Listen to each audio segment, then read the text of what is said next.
पाकिस्तान में सियासी खबरें इतनी ज़्यादा होती हैं कि हम एक आम आदमी के मसाइल को अक्सर औक़ात नज़रअंदाज कर जाते हैं और उसके लिए हमें अल्लाह से भी माफ़ी मांगनी चाहिए, क्योंकि आजकल लोगों के साथ जितनी बड़ी मुश्किल है, मुझे लगता है कि हमारे सारे टीवी चैनल्स को सब कुछ छोड़ के सिर्फ़ एक आम आदमी के मसाइल के ऊपर ही तवज्जो रखनी चाहिए। आटा लेते हुए लाइनों के अंदर अमवात का सिलसिला ना ख़त्म होने वाला है और मुसलसल रोज़ाना की बुनियाद के ऊपर कोई एक अपडेट हमारे पास आती है। किसी मुल्क के एक कोने गोशे से पता चलता है कि कतार में 2 बंदे शहीद हो गए हैं, कहीं पता चलता है कि लोग कुचले गए हैं, किसी के बाजू टूट गए हैं, किसी के कपड़े फट गए। तो शहबाज शरीफ साहब ये जो शोबदाबाजी करके दिखाने की कोशिश कर रहे हैं फ्री आटा की, मैं इसके लिए इससे भी सख्त अल्फाज हूँ तो उसको इस्तेमाल करना चाहूँगा। ये दुरुस्त नहीं है।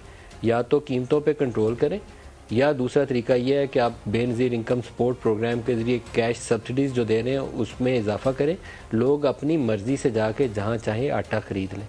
2 चोरी की ज़रिए हैं पाकिस्तान के अंदर। सबसे बड़ा ज़रिया इस वक्त यूटिलिटी स्टोर्स कॉरपोरेशन है, जहाँ हम लोगों को रुसवा करते हैं कि यहाँ आपको सस्ती दालें, सस्ता घी, सस्ता आटा मिलेगा। वो आधे से ज़्यादा पैसा चुराया जा रहा है। तो यूटिलिटी स्टोर्स को कल सुबह मारे ताला, और ये जो सस्ता आटा देकर आप तस्वीरें खिंचवा रहे हैं, ये पैसा भी वो BISP के ज़रिए लोगों में तकसीम करें, उसका नेट बढ़ा दें। उसका नेट बढ़ाकर लोगों को इतना पैसा दे दें कि वो अपनी मनपसंद जगह से जाएं और आटे की बोरी ख़रीद कर इज़्ज़त के साथ घर में बच्चों को रोटी खिला लें। ये जो फ्री आटा के नाम के ऊपर हम रोज़ाना जाने ले रहे हैं ना और लोगों की बेइज्जती कर रहे हैं, रमज़ान के महीने में कम से कम सारे अल्लाह को हाज़िर नाज़िर जानते हुए तौबा कर लें। हमारी सबसे बड़ी जो इस वक्त नाकामी है वो पाकिस्तान के बड़े हैं। वो फ़ौज का जर्नैल हो, वो सुप्रीम कोर्ट का जज हो, वो पार्लियामेंट में बैठा वज़ीर आज़म हो, वो अपोजिशन लीडर इमरान खान हो, सबको अपनी कुर्सी और अपनी दुकान चमकानी है। उसको पाकिस्तान या पाकिस्तानी अवाम की फ़िक्र नहीं है। इन्हीं पाकिस्तानियों के ऊपर आप सारे जज भी हैं, आप प्राइम मिनिस्टर भी हैं, आप किसी बड़ी सियासी जमात के सरबराह बन के इमरान खान भी हैं, आप फ़ौज के जर्नल भी हैं। ये अवाम नहीं है तो आप नहीं हैं। तो इनको इतना मत जलील करें कि कल कोई आपको कच्चा खा जाए। यही कुछ ही होगा। वो इकबाल का एक शेर है कि जिस खेत से दहकां को मुयस्सर ना हो रोज़ी, उस खेत का हर खोशाए गंदम को जला दो। मैं अल्फाज हो सकता है इसके आगे पीछे कर गया हूँ, लेकिन ये जो सूरत हाल है पाकिस्तान में, ये हर खोशाए गंदम को जलाने वाली सूरत हाल पैदा हो गई है। तो कुछ खौफ खुदा करें, अल्लाह से माफ़ी मांग लें। अपनी कुर्सियाँ गाड़ियाँ आपकी चलती रहेंगी, आपके दफ्तर के AC भी चलते रहेंगे, लेकिन इन लोगों को मत रुसवा करें। बहुत तकलीफ है, सूरत हाल है, ये बर्दाश्त से बाहर है जो कुछ लोगों के साथ हो रहा है। और कुछ और भी ऐसी सूरत हाल है जो मैं कई दिनों से वार्न कर रहा हूँ कि ये जो अदारों के अंदर तसादुम है, हम एम्प्लॉयन की तरफ जा रहे हैं, इंटरनल एम्प्लॉयन, जिसमें किसी इंडिया को हमारे ऊपर हमला करने की ज़रूरत नहीं पेश आएगी। किसी CIA को अपने एजेंट पाकिस्तान में छोड़ने नहीं पड़ेंगे कि हम आपस में कैसे इसको पाकिस्तान को फ़तह करने के लिए वो आएंगे। हम एक दूसरे का गला काटने के लिए खुद ही काफ़ी होंगे।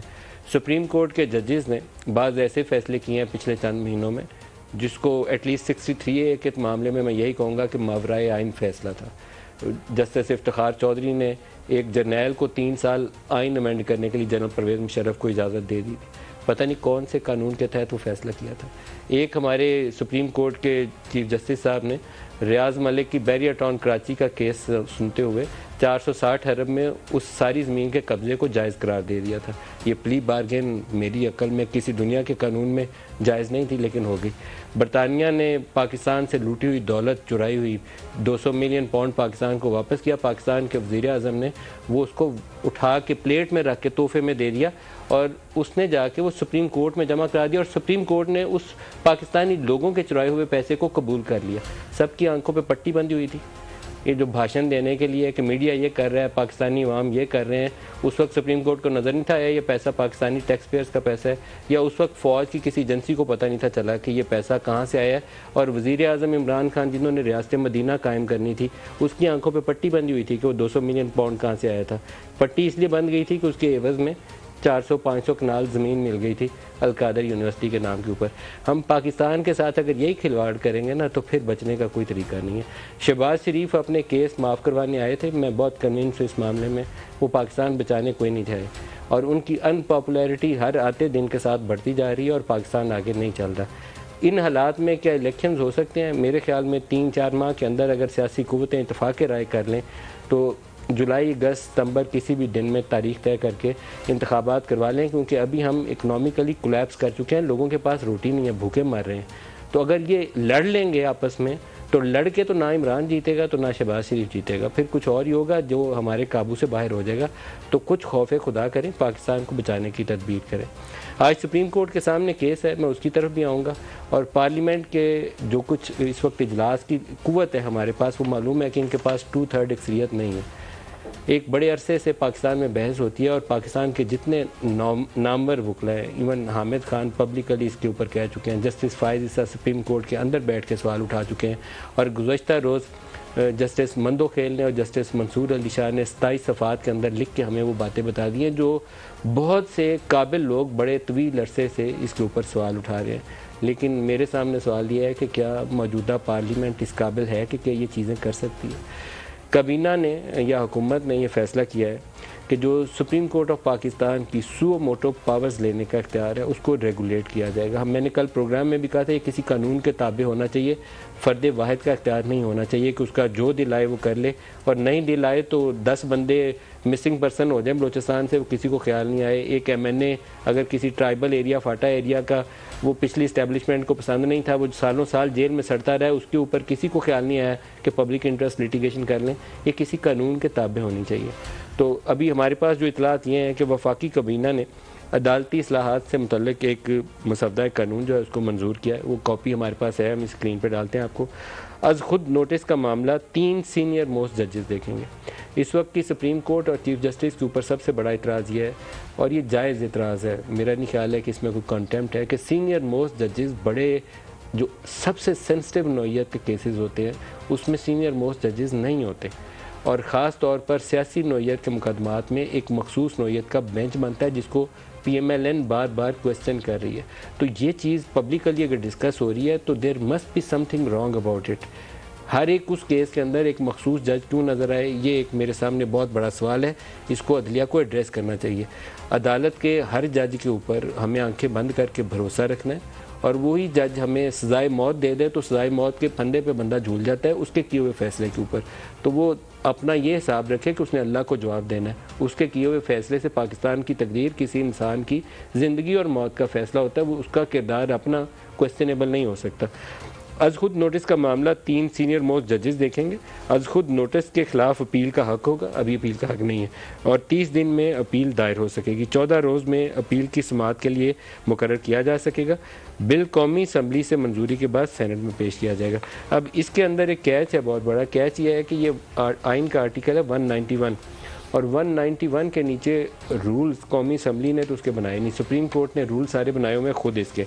क्या कौमी असम्बली या सेनेट के पास किए हुए किसी कानून को सुप्रीम कोर्ट इस वक्त मान लेगी या इसको स्ट्राइक डाउन कर देगी? ये इंस्टीट्यूशनल क्लैश है और ये मामला सीधे तरीके से आगे नहीं बढ़ेगा। ये कुछ ऐसी सूरत हाल है कि जहाँ बहुत कुछ टूटेगा फिर शायद कुछ बेहतरी की शक्ल बने, सीधे तरीके से आगे बढ़ता नज़र नहीं आता। जो इलेक्शंस का केस है जिसमें कल हमने वो 27-28 सफ़ात पढ़े थे, उसके ऊपर आज मज़ीद आगे क्या डेवलपमेंट है वो भी आपको बताता हूँ, फिर मेहमानों की तरफ आते हैं। बताया गया अदालत को कि इलेक्शन के लिए तो बजट ही नहीं है, तो जजों ने कहा कि हमारी तनख्वाहें काट के इसके लिए पैसे बना लें। इलेक्शन के लिए पूरे बजट की ज़रूरत ही नहीं है। 20 अरब के लिए कट हमारी तनख्वाहों पर भी लगाया जा सकता है। मुल्क मुआशी बहरान से गुजर रहा है जिससे नज़र नहीं चुराई जा सकती, चीफ जस्टिस कह रहे हैं। बहरान से निमटने के लिए कुर्बानी देना होगी। 5% तनख्वाह काटने से इलेक्शन का खर्चा निकल सकता है। ये कहना आसान है, करना मुमकिन नहीं है, क्योंकि आपको फ़ौज चाहिए और फ़ौज लगानी है पूरे पाकिस्तान में आपने, उसके अखराजात हैं, वो कैसे होंगे? वजारत दाखिला ने सिक्योरिटी देनी है, वो ही कर रही है। फाइनेंस मिनिस्ट्री से तो आप 10-20 अरब ले लेंगे, बाकी काम बहुत मुश्किल है। ये जो अगली ऑब्जर्वेशन है ये एक डिफाइनिंग मोमेंट पाकिस्तान की मेरा ख्याल है तारीख़ में आने वाला है, और इसमें बहुत सारे लोगों के लिए मुश्किलात पैदा होने वाली हैं। अगली इसकी लाइन ये है कि मुल्क में एमरजेंसी लगाकर ही इलेक्शन को मुलतवी किया जा सकता है। ये चीफ जस्टिस ऑफ पाकिस्तान ने कहा। सवाल ये था कि क्या इलेक्शन कमीशन ऑफ पाकिस्तान के पास ऐसी कोई पावर्स हैं, कोई इंतखाबात को खुद 8 अक्टूबर तक मुलतवी कर दे? मेरे ख्याल में ऐसी कोई power election commission of Pakistan के पास नहीं है। आइन कहता है 90 रोज़, और ये बिल्कुल वाज़े क्लैरिटी के साथ आइन के अंदर 90 रोज़ लिखा हुआ है, इससे भी भागना मुमकिन नहीं है। अब ये जो चीफ जस्टिस साहब ने ये जो लाइन बोली है, ये लाइन बहुत वजनी लाइन है। एमरजेंसी के अंदर फंडामेंटल राइट्स जो है वो सस्पेंड हो जाते हैं, और फंडामेंटल राइट्स ना सिर्फ सस्पेंड होते हैं बल्कि जो मुद्दत होती है कौमी असम्बली की उसको 1 साल तक के लिए बढ़ाया जा सकता है। अब 2-3 ऑप्शन जो पॉलिटिकल डेवलपमेंट्स हैं उसकी रोशनी में सामने नज़र आती हैं। या तो इस एमरजेंसी वाली आर्टिकल 232 है आई थिंक, उसको इन्फोर्स कर लें, और उसकी सब क्लॉज 6 है जो असम्बली की मुद्दत बढ़ाने की प्रोविजंस पैदा करती है। ये एक हिस्सा है इसका। दूसरा हिस्सा यह है कि supreme court of Pakistan Yousuf Raza Gilani की तरह शहबाज शरीफ को तलब कर ले कौमी असम्बली में, और वो बोले कि हमने ऑर्डर दिया था, ऑर्डर के ऊपर आपने अमल दरामद क्यों नहीं किया। Till the rising of the court कितने 22-24 सेकंड उनको खड़ा किया था, 5 साल की नहली हो गई थी। तो या शहबाज शरीफ साहब की कुर्बानी जो है ना नून लीग दे दे, इनको कुर्बान कर दे कंटेम्प्ट ऑफ कोर्ट में, तो फिर उनको एक कुर्बानी भी मिल जाएगी कि हमने कुर्बानी दे दी है। इसके अलावा मुझे कोई रास्ता नज़र नहीं आता, सीधा रास्ता कोई नहीं है, टेढ़ा रास्ता है जिसमें कुछ टूटेगा तो आगे जाएगा। या इमरजेंसी लगा लें, फंडामेंटल राइट सस्पेंड कर दें, उसमें फिर और कुव्वतें जो हैं वो अपनी ताकत इस्तेमाल करेंगी, या शहबाज शरीफ साहब को कंटेम्प्ट में सुप्रीम कोर्ट तलब कर ले और इनको नाअहल करार दे दे, फिर कोई रास्ता निकलेगा। सादा रास्ता कोई नहीं है इस मामले के अंदर, ये मैं बड़ी क्लैरिटी के साथ आपको कह रहा हूँ कि सादा रास्ता नहीं है, खौफनाक सूरत हाल है, एक्सप्लोसिव। सुप्रीम कोर्ट कहती है कि लैपटॉप स्कीम में आप 10 अरब दे रहे हैं, उससे निकाल लें। ये असल में जब ना करवाना हो तो उसके हीले बहाने बहुत हैं। ना दहशत गर्दी है 2008 और 13 की तरह कहें कि दहशत गर्दी बहुत हो गई, झूठ होगी बात। इकनॉमिक डिफ़िकल्टीज़ बेपनाह है, 98 के न्यूक्लियर टेस्ट से भी ज़्यादा डिफ़िकल्ट सिचुएशन है। लेकिन क्या इंतखाबात के लिए 20-30 अरब नहीं निकाले जा सकते? मेरे ख्याल में निकाले जा सकते हैं, लेकिन ख़तरा क्या है? ख़तरा यह है कि आपको दोस्त मुल्कों ने जो पैसे देने हैं वो दिए नहीं, IMF का प्रोग्राम रुका हुआ है। अगर आप इसी तरह लिम्बो में 2-3 महीने और रहेंगे तो आप डिफ़ॉल्ट कर जाएंगे, और डिफ़ॉल्ट की इम्प्लीकेशन शायद अभी इमरान को पता नहीं है या किसी बाकी लोगों को पता नहीं है। वो सिर्फ ये सोचते हैं कि मैं बड़े प्रेशर में इनको गिरा के हुकूमत बना लूँगा। डिफ़ॉल्ट एक पेनफुल रियलिटी है जिसमें से गुजरते हुए जो लोग अभी रोटियों की खातर जाने गंवा रहे हैं, बाकी मुल्क भी उसी रोटियों लेने की खातर जाने गंवा रहा होगा। Very difficult situation. तो ये सूरत हाल है, मुझे मालूम नहीं है कि इसका हल कौन देगा। एक माजी के अंदर इस्टेब्लिशमेंट इंटरवेंशन करके साथ बिठा देती थी, APS के बाद उन्होंने साथ बिठाया था, जुडिशरी के लिए ज़रिए रास्ता निकलाता था, या कोई ज़माना था नवाबज़ादा नसरुल्लाह टाइप पॉलिटिशियन थे, अल्लाह उनकी मग़फ़िरत फरमाए, वो सियासतदानों को इकट्ठा करके बिठा देते थे। अभी ये तीनों सूरतें ग्राउंड पे तो एग्जिस्ट नहीं करती कि ऊपर से अल्लाह रमज़ान का महीना किसी की दुआ सुन के कोई रास्ता निकाल दे तो निकालते, सूरत हाल अच्छी नहीं है।